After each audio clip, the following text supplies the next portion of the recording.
they trip up every now and again, but then they catch themselves. They were like, oh, hey, girl. Oh, wait. I had my one friend, my run friend was like, yo, what's up, sis? I mean, what's up, bro? What's up, dude? What's up? You know, like she goes overcompensating. Yeah, right. She goes through the whole. It's cute, and I respect the fact that she's trying. So I don't take it personal at all. What's up, everybody, and welcome to the Queerly Blax Show. I'm your host, Ashley, and I'm so happy you came by. The Queerly Blax Show aims to normalize the everyday existence of Black, LGBTQIA+ individuals through an interview-style series with regular folks like you and me. So every week, a new guest shares their story and unique perspective on their existence as an LGBTQIA+ individual. Thank you for tuning in, and make sure you subscribe, download, set your reminders to the podcast so you never miss an episode. Enjoy the show.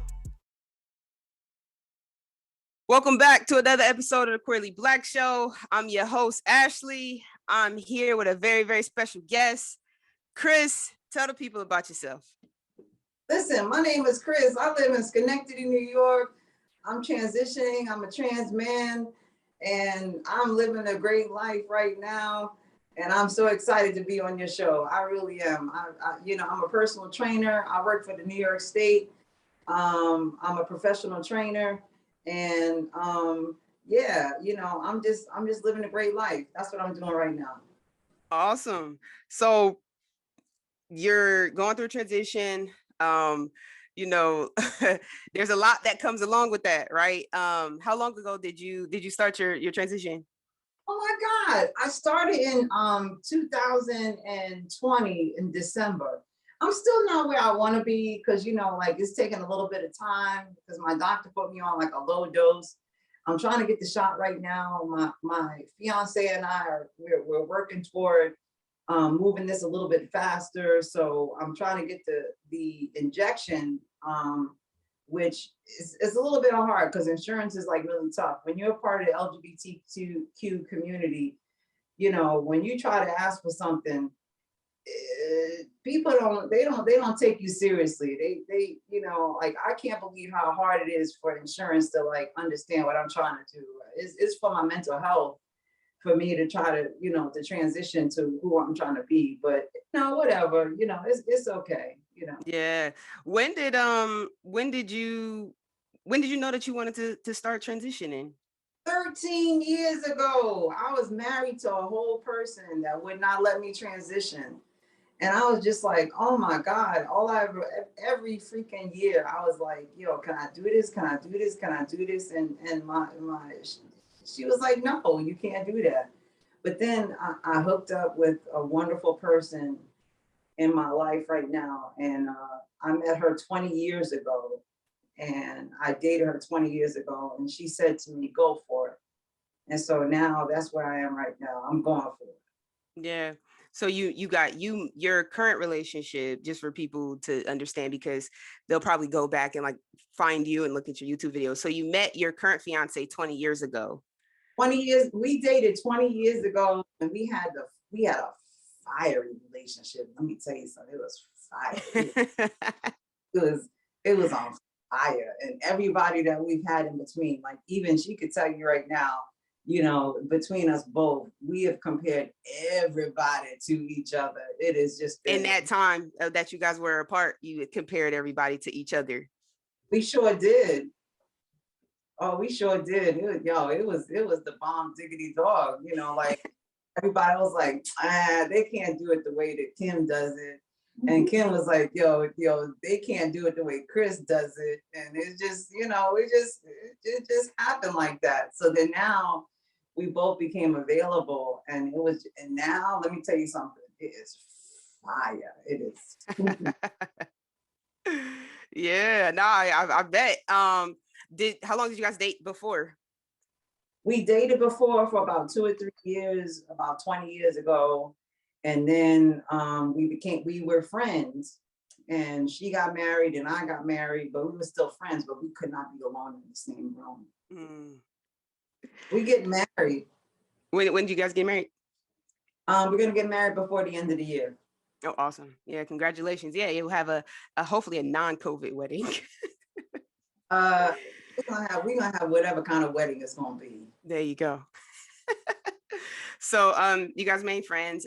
You know, she was supportive of you transitioning, even, you know, even in some of the earlier days. Um, Started the transition a couple years ago. What have been some of the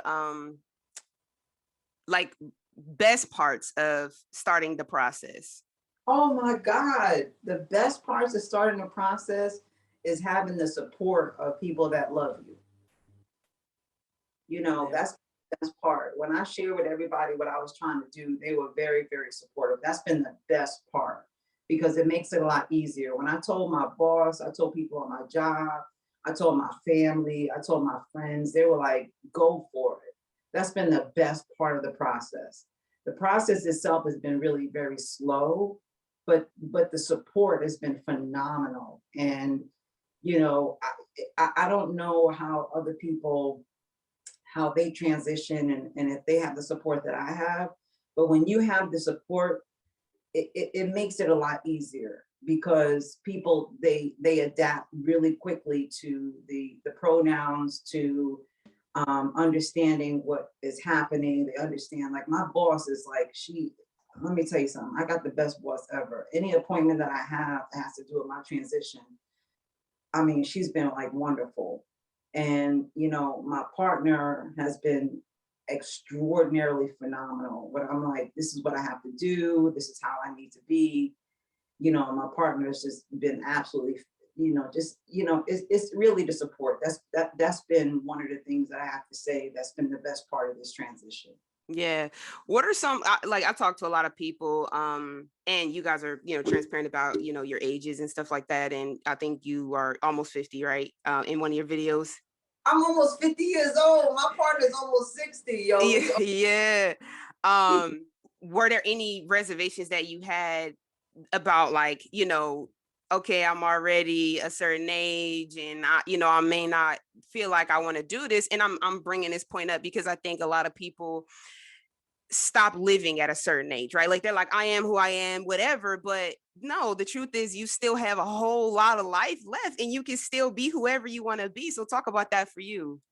They think it's a phase, you know, like there's some people that are like a part of the older community. They were like, you're just going through a phase. You don't really want to do this. I mean, I'm on testosterone for days, all right? So like, how is this a phase? And I got a mustache beard. Yo, it's not a phase. It's Yeah. been it's been challenging. I am the youngest of four sisters. And when I say the youngest, I mean like my sister, I have a sister that's 25 years older than me, 22 years older than me, 14 and a half years older than me, 13 years older than me. So they think that, you know, they think this is a phase. They don't quite get what's going on right now. And it's okay, you know, and I have to be supportive of how they feel because I'm their baby sister. So, you know, I got to change even my thinking to understand. I have to have a level of empathy about where they are right now because all they want to do is protect Yeah. me. You follow what I'm Yeah, saying? absolutely. Absolutely. Absolutely. So, Absolutely. but it's only my sisters who've had issues with what I'm trying to do, but everybody else has been quite supportive. Um, the thing about being on testosterone, oh my God, the weight gain. Oh, I feel like I'm like a blubbering blubber. Is that one of the side effects of being on it is weight gain? It's weight gain, like because I know it's like muscle trying to like tap itself on fat, you know. Yeah, yeah. So how do if you because you're a trainer, right? So working out, does that help to keep it under control, or is it just kind of like it's just gonna come? I'm just a stronger fat. That's You what just I am. what are some of the other side effects of being on the testosterone? I know one of you guys' videos on YouTube, you talked about some of the side effects. What are some of those? I don't know if it's a side effect, but I could tell you, I don't know how personal we could get. But I mean, like, Talk about it. it's yo, I got the biggest T dick on the planet. There you go. And I'm just saying, but I was always big anyway. Yeah, I could stick it in. And there you go. There you go. That's a good side effect. Like, Wha- I think that's a bonus. I think yeah. that's Unintended, unexpected, unintended bonus. it just makes love making really exotic. Yeah, for sure. Was there with that, does with the muscle trying to grow and the your private parts and all that, does it increase like your strength too? Like, is there like a strength factor that you have to be aware of? Oh my God, I'm a superhero. Are you kidding me? I'm like super dude. Yeah. Are you, I mean, like, yeah, I mean, like, although, it's the weight gain is happening, I do see an increase in strength. I do see that. I do see an increase in my libido because I'll be waking Kim up like all hours of the night. I'll be like, yo, okay, can we? Because I go crazy. Yeah. But I be, that, even though the weight gain is happening, my shape is changing. And so, like, whereas I was more girly and hippie, now it's moving toward more thick and masculine. If I'm describing that the right way. I understand. Yes, it's like it was softer, and now it's like kind of hardening. Kind of hard, right? It's kind of hard. And let me tell you something. I love it. I went to a Prince tribute concert, and I had my little mustache and my little beard on, and they thought I was a part of the band. He was a rock star that day. I was living it. They were like, they asked Kim, they were like, how do we refer to her? Like, or him or whatever. Yeah. It was nice. Yeah. When did your facial hair start growing in? Like, how far in did you wake up and like see like, oh, okay. Decently, because my doctor put me on an increased testosterone. So now it just started, even though I've been on this for, okay, let me go back. So when I first started testosterone, the things that I saw was my strength, and I saw an increase in I hate to say if it's okay, my clitoris. Mm-hmm. That started to grow a lot. And so, but then I didn't really see a whole lot much more after that. But then when my doctor put me on an increase of testosterone, then the facial hair started coming in. But I got a what do you call that? A mustache and a beard from Amazon. Mm-hmm. Yeah. Oh, that picture of you, the one on Instagram. That is that your beard from Amazon?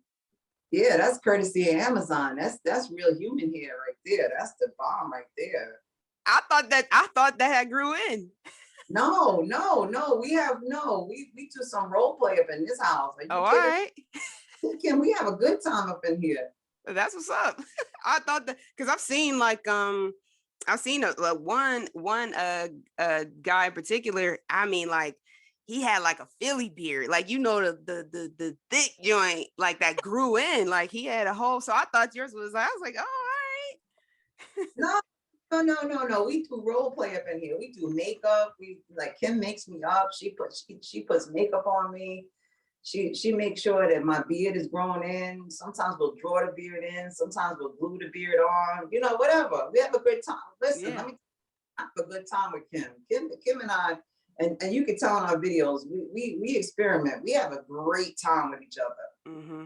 Yeah, no, you guys have a very, very open, affectionate, honest relationship for sure. You talk about all things, good, bad, and everything.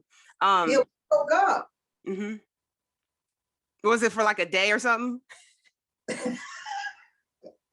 Couple of hours? We broke up for like a couple months, but we were still talking to each other, and then we were still, we were still like hooking up with each other. It was interesting.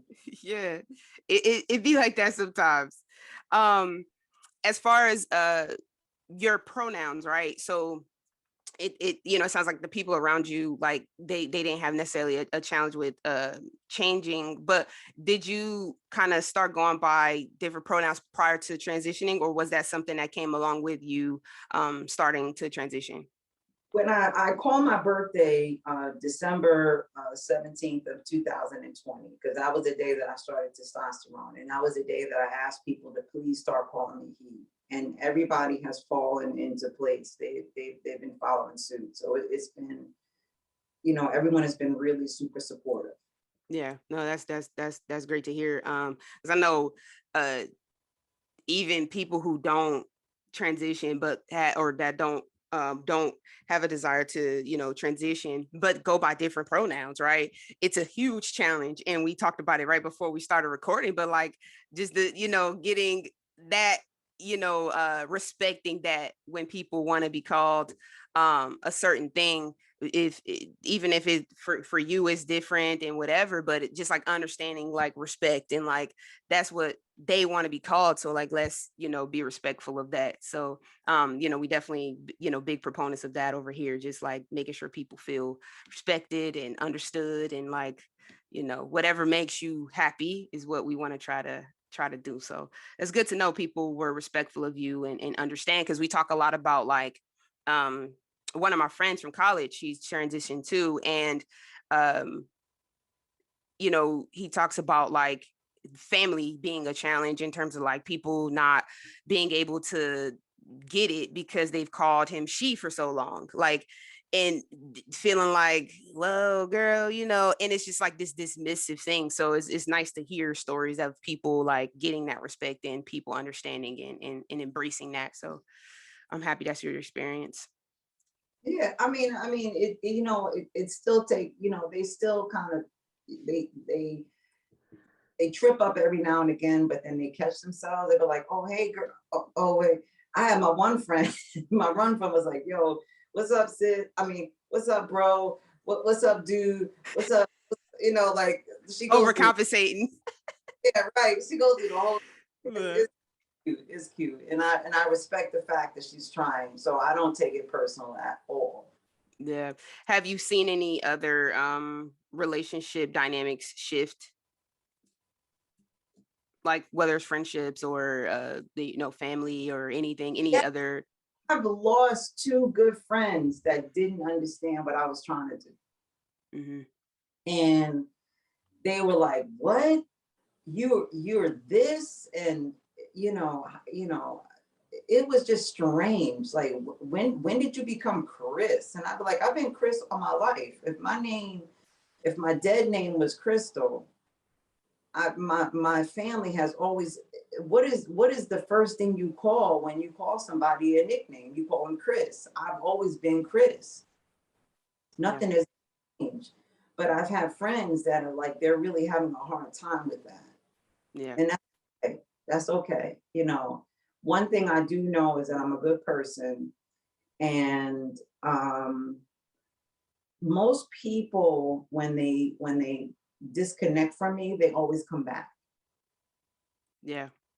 Yeah. They always, Because we find that it's just a lot of times is really like ignorance, and people who kind of are in the middle, like you've never had to you'd never had to form feelings about what it means to have somebody that's queer in your family, or queer that's that close to you. You've never had to deal with that, so like now you have to reconcile, like, oh, this is not even something I ever formed feelings about. I've never even thought about it. So they need time to kind of almost like yeah, download it. And sometimes it comes out bad though. Like it comes out like the dismissiveness of it all is like, really, like now I don't even want you in my life. It's like now I can't even yeah. really rock with you. It's like, you can hear all this time and you're supposed to be my friend, and then now you acting like this. But let me tell you something. What I do know is I forgive. Yeah. I Yeah. forgive, because this is not an easy thing for a lot of people. It's not even an easy thing for me. I'm being honest with you right now. There's some times when I'll be like, I have these thoughts in my head, and I'll be like, whoa, and I'm like, wait a minute. I should be like, boy or man or whatever. It's even hard Uh-huh. sometimes. Yeah. I have to extend a level of forgiveness to a lot of people, because I understand how hard it is, because it's even hard for me to be able to transition into what I'm trying to transition into. You know, I do identify as a man. I love being a man, but I'm a soft man. And so, you know, I still have those different feelings of femininity, if that makes any sense to you. Absolutely. Okay. No, Okay. absolutely. Yeah, absolutely. And then I know one of the other things is like the voice changes. My voice ain't changed. Did you don't feel like your voice changed? My voice has been the same. I can still listen. I can still do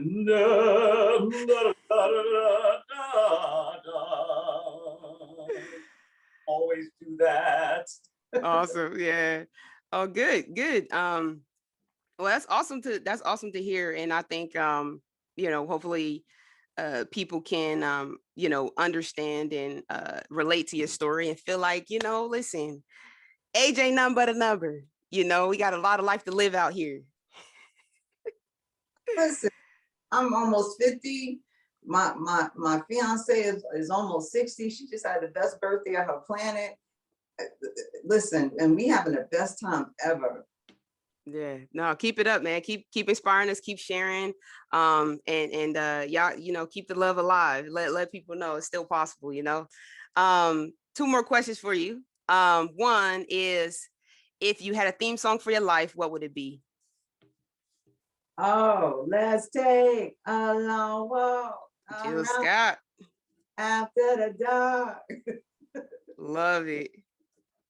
Uh, and final question is, My what advice? song is let's get it on.